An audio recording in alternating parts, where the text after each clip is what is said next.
तो आज के वायरल में आपने वायरल खबरों की सच्चाई देखी, लेकिन रिया की सच्चाई क्या है ये अब तक पता नहीं चल पा रहा। सुशांत के 15 करोड़ निकालने का सच क्या है? रिया ने अभी तक कितनी प्रॉपर्टी बनाई है, कहां से बनाई? इंडिया टीवी की टीम ने रिया और रिया से जुड़ी प्रॉपर्टी की इन्वेस्टिगेशन की। रिया के उस पुराने फ्लैट पर भी इंडिया टीवी की टीम पहुंची जहां वो 2017 से 2018 तक रहा करती थी। वहां पहुंचकर पता चला कि आज करोड़ों में खेलने वाली रिया महज 1.5-2 साल पहले बैंक डिफॉल्टर तक रह चुकी हैं।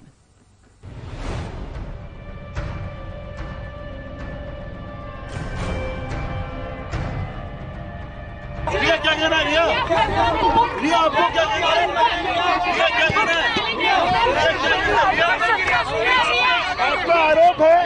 आप पे आरोप है मिसेस चक्रवर्ती, आपको कुछ बताना है? आपका नाम भी है उसमें, मिसेस चक्रवर्ती आपका नाम भी है।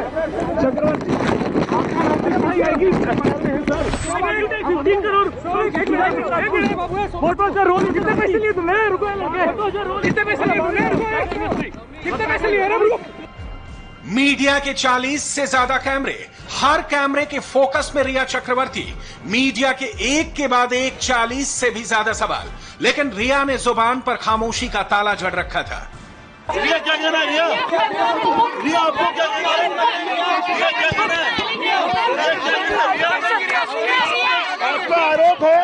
आप पे आरोप है मिसेस चक्रवर्ती, आपको कुछ बताना है? आपका नाम भी है उसमें, मिसेस चक्रवर्ती आपका नाम भी है। चक्रवर्ती आपका नाम भी आएगी सर। 15 करोड़ फोटो सर, रोज कितने पैसे लिए तुमने? रुको, कितने पैसे लिए तुमने? कितने पैसे लिए? रिया से एक बार नहीं 3 बार मीडिया ने सवाल किए, आरोपों पर उसके जवाब मांगे, बंद कमरे में नहीं खुले में, वो भी कैमरे के सामने, लेकिन हर बार रिया खामोश रही। रिया का भाई शोभित चुप्पी साधे रहा। रिया के पिता ने कुछ नहीं बोला। शुक्रवार को ईडी के 9 घंटे की पूछताछ के बाद जब रिया और उसका परिवार बाहर निकला तो मीडिया ने कई सवाल किए, लेकिन किसी ने कुछ नहीं बोला। मीडिया के कैमरों और सवालों से खुद को बचाते हुए सभी कार में सवार होकर घर की ओर निकल पड़े। ये तस्वीरें शुक्रवार रात की हैं, जब रिया सुशांत से जुड़े सवालों से खुद को बचते बचाते मुंबई में अपने घर पहुंची थी।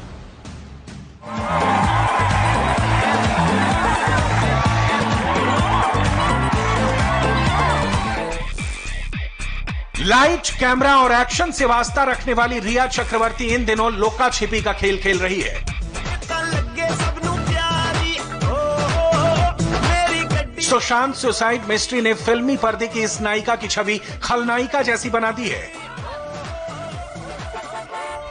रिया अभी कहां है? रिया का परिवार जांच एजेंसियों की चौकसी से बचने के लिए अभी क्या कर रहा है? चंद सालों में रिया ने माया नगरी मुंबई में कितनी प्रॉपर्टी बनाई है? इन सवालों के जवाब जानने के लिए इंडिया टीवी रिपोर्टर रिया के घर पहुंचे, रिया के अलग अलग ठिकानों पर पहुंचे। रिया के सीक्रेट स्पॉट से क्या क्या सनसनीखेज जानकारी इंडिया टीवी के हाथ लगी है, इसे सिलसिलेवार तरीके से हम आपको बताएंगे। गौर करने वाली बात यह है कि सुशांत केस की जांच जितनी आगे बढ़ रही है, रिया का रोल उतना ही रहस्यमयी बनता चला जा रहा है। मुंबई पुलिस और बिहार पुलिस के बाद अब रिया ईडी की रडार पर है। रिया की धन दौलत का लेखा जोखा हो रहा है, रिया की कंपनियों का काला चिट्ठा जमा हो रहा है, रिया की प्रॉपर्टी पर पैनी पड़ताल हो रही है। सोमवार को रिया चक्रवर्ती को फिर से ईडी के सामने पेश होना होगा। ईडी उससे फिर से सवाल जवाब करेगी, ये जानने की कोशिश करेगी कि रिया की फैमिली एंड कंपनी में सुशांत सिंह राजपूत की कितनी गाढ़ी कमाई लगी है। पहला शक, ईडी को शक है कि शेल कंपनियों के जरिए सुशांत का पैसा ट्रांसफर हुआ।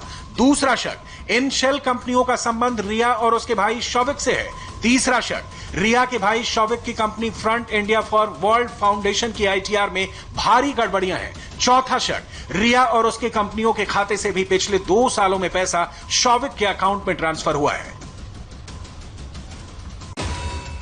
ईडी से फर्स्ट राउंड की पूछताछ के बाद रिया कहां है, इसका पता लगाने के लिए इंडिया टीवी रिपोर्टर नम्रता दुबे मुंबई में उसके घर पहुंची।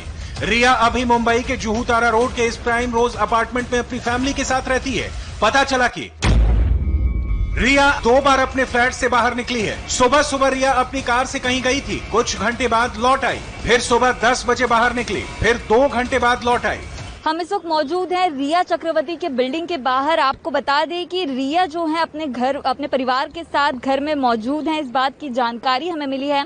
फिलहाल अभी हमारे सामने कुछ वक्त पहले ही शौविक जो है रिया के छोटे भाई और उनके जो पिता हैं वो काली रंग की गाड़ी में यहाँ से जरूर निकले हैं। 12 दिन बाद ये परिवार इस बिल्डिंग में अब नजर आ रहा है। 12 दिनों तक लगातार यहाँ पर कोई आना जाना नहीं हुआ। ये कहाँ चले गए थे, किस तरह की लुका छुपी ये चल रही थी, किसी तरह की जानकारी नहीं मिल पाई। हालांकि जब से ईडी ने समन भेजा है, पूछताछ के लिए बुलाया, फिर रिया का परिवार उस बिल्डिंग में घर में नजर आना शुरू हो गया। लेकिन रिया का कहना है कि वो सुशांत के घर से कुछ लेकर नहीं आई, ना ही पैसे ना प्रॉपर्टी।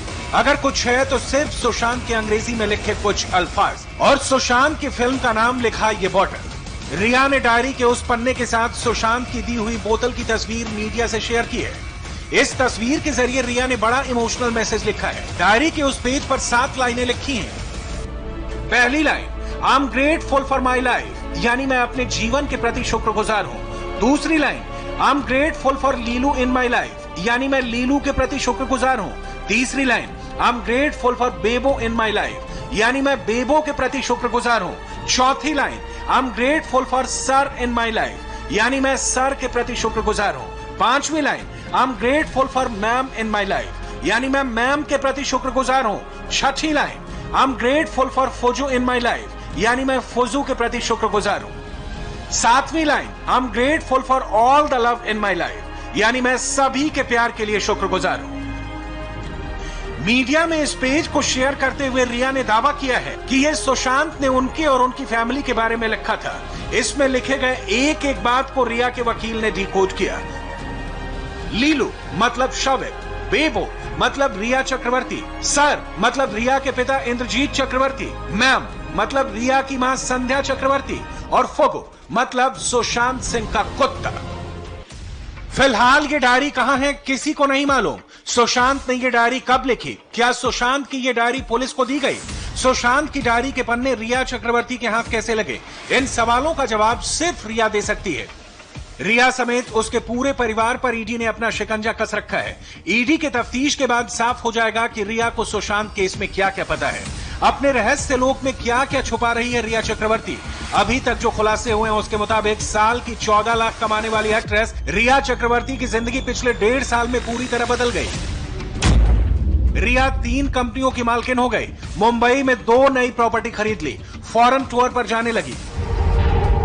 लेकिन 1.5 साल पहले रिया की हालत कैसी थी, ये जानने के लिए इंडिया टीवी के मुंबई ब्यूरो चीफ जयप्रकाश सिंह उस पते पर पहुंचे जिसे रिया ने अपने कई कागजात में दर्ज करा रखा है। खार वेस्ट ऑफ लिंक रोड के उस अपार्टमेंट में जब जयप्रकाश सिंह पहुंचे तो पता चला कि 2017 से लेकर 2018 के आखिर तक रिया यहीं रहा करती थी। उन्होंने फ्लैट का डोरबेल बजाया। बेल बजते ही एक महिला सामने आई। उसे देखकर लगा कि वो काफी परेशान है। पूछने पर बताया कि अभी तक कई लोग रिया की तलाश में यहां आ चुके हैं। इस महिला ने रिया के बारे में बहुत ही चौंकाने वाली बातें बताई। उसने रिया के बारे में बताया कि वो बैंक डिफॉल्टर तक रह चुकी है। रिया चक्रवर्ती यहाँ पे रहते थे, तो रिया चक्रवर्ती कितने साल तक थे यहाँ पे? आई थिंक 1.5 साल या 1.25 साल कुछ एग्रीमेंट था उनका। यहाँ पर अपनी फैमिली के साथ रहती थी वो? नहीं, फैमिली नहीं थी। आई थिंक 2 जन ही कोई लोग रह रहे थे, फैमिली तो नहीं थी। तो अभी परेशान है आप? तो वहाँ पे आ जाते हैं। पहले तो जब हम लोग स्टार्टिंग में आए ना तो क्रेडिट कार्ड वाले थोड़ा आगे आ जाए। हाँ जी जी। फिर अभी तो रिसेंटली 4 आपसे प्लस के 4 जन आके पूछ के गए जी। हम लोग तो कैसा है, हम लोग यहाँ पे हाउस वाइफ ने आया हमको यहाँ पे, तो 2 साल से तो क्रेडिट कार्ड वाले भी आके परेशान करके गए। क्रेडिट कार्ड वाले भी परेशान करके गए। अच्छा, कितने का बिल आता था क्रेडिट कार्ड का? कितना पता नहीं, वो एक बार तो 2-3 बार आए थे उनके क्रेडिट कार्ड के बिल्स पर। अच्छा, कितने का बिल बाकी रहता था क्रेडिट कार्ड का? फ्रैंकली बोलूं ना, मैंने एक बार खोला था। क्या खोला था? कितना? 1.5-2 लाख का कुछ अमाउंट था, 185 और समथिंग। किसके नाम पे था? रिया चक्रवर्ती। रिया चक्रवर्ती के नाम पे था। 1.5-2 लाख का बिल बाकी था। सुना आपने। रिया के पुराने पते पर पहुंचने पर हमें पता चला कि रिया 2017-18 में अपने क्रेडिट कार्ड का बकाया बिल भी नहीं जमा कर पा रही थी। रिकवरी एजेंट जब उसके घर के चक्कर लगाना शुरू किए तब तक वो इस घर को ही छोड़ चुकी थी।